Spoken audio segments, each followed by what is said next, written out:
Découvrez dans cette vidéo comment corriger un manque de rouge à lèvres à l'aide de Photoshop.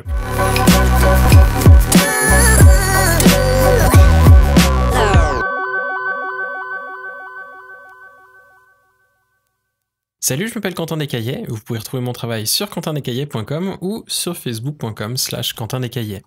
Dans cette nouvelle vidéo, je voulais vous montrer un moyen très simple de corriger un problème qui est assez courant lorsque l'on fait des shootings en extérieur ou lorsqu'une modèle a des lèvres assez sèches. On a souvent au niveau de la bouche un petit manque de rouge à lèvres sur le haut de la lèvre ou parfois même une espèce de petite séparation ici parce que les lèvres sont malheureusement trop sèches ou si on n'a pas de maquilleuse pour corriger ça assez régulièrement sur un shoot.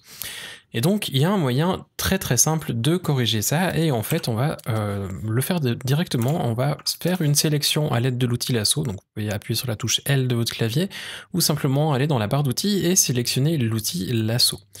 Évitez le lasso polygonal pour la sélection que l'on va faire, on n'a pas forcément besoin d'avoir une sélection qui soit très droite et très régulière. On va juste faire attention de bien prendre la lèvre et si vous manque un petit bout, vous appuyez simplement sur la touche majuscule de votre clavier et vous pouvez rajouter des sélections. Vous voyez qu'à côté du curseur, on a simplement un petit plus qui nous indique donc que l'on fait un ajout à la sélection actuelle. Sur le calque sur lequel je suis, c'est un calque en fait de l'édit final de ma photo qui est déjà plus ou moins retouché. J'aurais donc simplement à faire commande ou CTRL J pour dupliquer ce qui était dans ma sélection. Autrement, j'aurais simplement pu faire un commande ou CTRL majuscule C et faire un nouveau calque et faire commande ou CTRL V afin de le mettre dans ce nouveau calque. Je vais l'appeler lèvre simplement pour savoir de quoi il s'agit et on voit qu'on a donc notre lèvre qui est séparée du reste. Faites attention lorsque vous faites votre sélection, vous avez la possibilité de choisir un contour progressif. Si votre contour progressif par mégarde a été changé une fois et que vous vous retrouvez avec une valeur trop élevée, vous pouvez vous retrouver avec un résultat un petit peu bizarre. Comme vous voyez ici c'était à 10 et j'ai donc un bord qui est relativement doux. S'il était à 100 par exemple, il manquerait peut-être un petit bout de ma lèvre et ce serait pas forcément très pratique. On va ensuite appuyer sur commande ou CTRL T qui est en fait l'outil d'édition transformation qui se trouve ici, transformation manuelle. Et on va simplement s'amuser avec le petit outil qui se trouve juste là, je ne sais plus son nom, sauf erreur c'est la transformation libre. Et on va ensuite pouvoir s'amuser à bouger un petit peu notre bouche afin qu'elle corresponde un petit peu plus à ce que l'on souhaite. Pour le moment, si on dépasse la limite de la lèvre supérieure, c'est pas important, enfin surtout si on arrive sur les dents en fait, c'est pas très important, on va éviter de trop tirer sur notre calque pour pas trop non plus bouger nos pixels. Normalement c'est moins destructeur qu'en employant l'outil fluidité parce qu'en fait Photoshop va recréer des nouveaux pixels pour l'étirement alors que dans l'outil fluidité il va les bouger. Donc on devrait avoir un petit peu moins de soucis, mais néanmoins si on bouge un petit peu trop, on risque quand même d'avoir un petit peu de dégradation en termes de qualité d'image.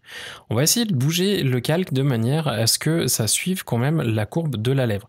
Évitez de tirer droit comme ça parce que forcément ça ne suit plus le contour de la lèvre et ça va pas forcément paraître très réel sur le résultat final.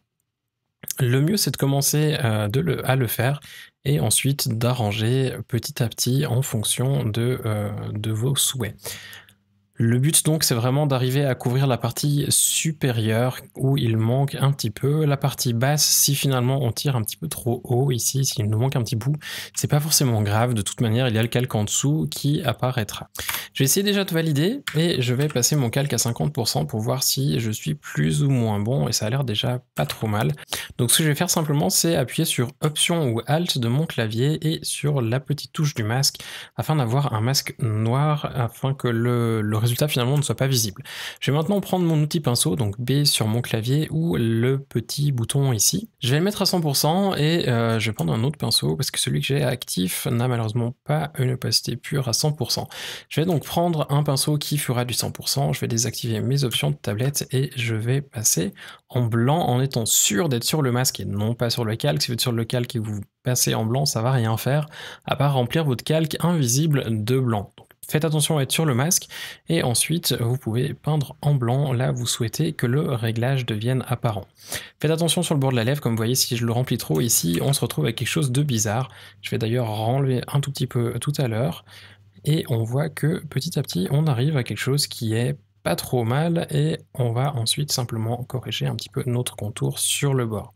Je vais prendre une opacité un petit peu plus légère, je vais appuyer sur la touche 30 de mon clavier pour avoir une opacité un petit peu plus basse, et je vais simplement repasser sur mon calque, enfin sur mon masque avec du noir, et on va masquer certaines zones qui font que le résultat n'est pas forcément super.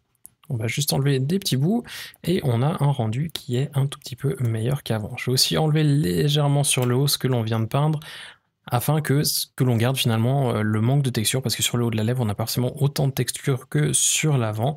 Et sur le bas ici je vais aussi aller légèrement renlever ce que l'on avait afin d'être sûr que ça soit aussi réel que possible. Bref, vous pouvez vous amuser un petit peu avec ce masque et au final, en étant de loin, parce que les gens vont pas forcément être zoomés comme ça pour regarder votre photo, on voit que le résultat est pas si mal que ça. Alors vous allez me dire que sur cette photo-là, on n'a pas beaucoup de texture et donc c'est pas trop compliqué à faire quelque chose qui a l'air relativement vrai, mais vous pouvez le faire sur n'importe quelle image. Je le fais des fois en beauté et à vrai dire, ça se voit quasiment pas. Surtout qu'avec les boîtiers qu'on a à l'heure actuelle, qui ont par exemple 36 ou 50 mégapixels, vous avez largement assez de pixels pour vous amuser, pour faire ce genre de rendu. C'est rare qu'un client ait besoin réellement d'un fichier de 36 ou de 50 mégapixels, donc on a quand même de la marge pour s'amuser avec ce genre de transformation. Si vous deviez avoir des questions par rapport à la manipulation que je vous ai montrée aujourd'hui, n'hésitez pas à laisser un petit commentaire juste en dessous de cette vidéo. Pensez aussi à vous abonner à la chaîne à l'aide des boutons qui vont suivre, et ainsi vous serez informé des prochaines vidéos qui vont paraître tout bientôt. D'ici là, je vous souhaite de passer une excellente fin de journée, et à bientôt!